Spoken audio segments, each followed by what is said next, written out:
হাসপাতালে অসুস্থ রোগীকে দেখলে মনে হয় কোনো সম্পদের প্রয়োজন নেই, শুধু প্রয়োজন সুস্থ জীবন। মেনে নিলে তুমি ভালো, না মানলে তুমি খারাপ। মুখ বুজে সহ্য করলে তুমি ভদ্র, আর মুখের উপর জবাব দিলে তুমি বিয়াদব। বাজারে যদি মেয়েদের সুখ বিক্রি হতো, তাহলে কোনো প্রেমিক বা স্বামী নয়, প্রথম ক্রেতা হতেন মেয়ের বাবা। নিঃস্ব হয়ে গেলেও কিনে দিতেন সব সুখ।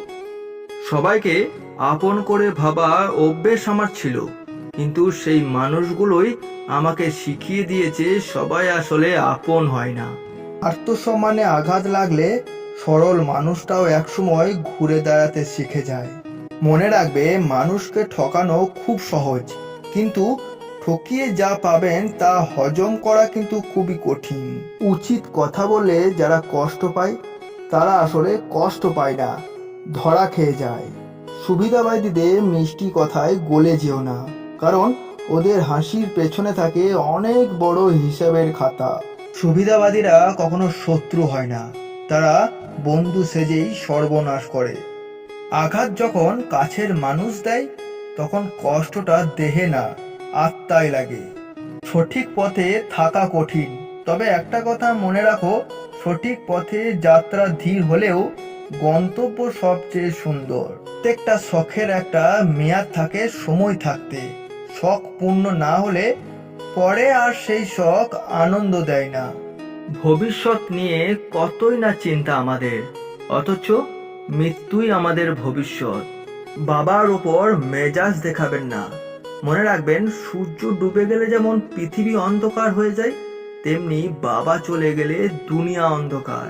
হঠাৎ যদি কারণ ছাড়াই আপনার চোখে জল চলে আসে, তাহলে বুঝে নেবেন আপনি আপনার আত্মাকে অনেক বড় দুঃখ দিয়ে ফেলেছেন। চালাক হলেই মানুষ হওয়া যায় না, চালাক তো শিয়ালেও হয়। মানুষ হতে হলে তার মধ্যে মনুষ্যত্ব থাকা দরকার। কারো সম্বন্ধে পুরোপুরি না জেনে কখনো কিছু বলা উচিত না, কারণ আপনার একটা মিথ্যা কথা তার অনেক বড় ক্ষতির কারণ হতে পারে। অন্ধের দেশে আয়না বিক্রি করা আর বিশ্বাসঘাতককে বিশ্বাস করা একই ব্যাপার।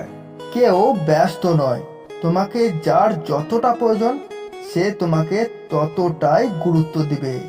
অভিমানের কোনো বয়স হয় না, অভিমান সব বয়সেই করা যায়, কিন্তু সব বয়সে কাঁদা যায় না। জীবনে একদিন না একদিন বুঝবে যে সবাই তোমার আপন না, কেউ কেউ কেবল নিজের সাথে তোমার পাশে ছিল। তা বন্ধু, আমি সৌমেন ছিলাম তোমাদের সঙ্গে। যদি এই বাস্তব কথাগুলো ভালো লাগে, অবশ্যই শেয়ার করে ছড়িয়ে দেবেন এবং লাইক ও কমেন্ট করে দিয়ে যাবেন।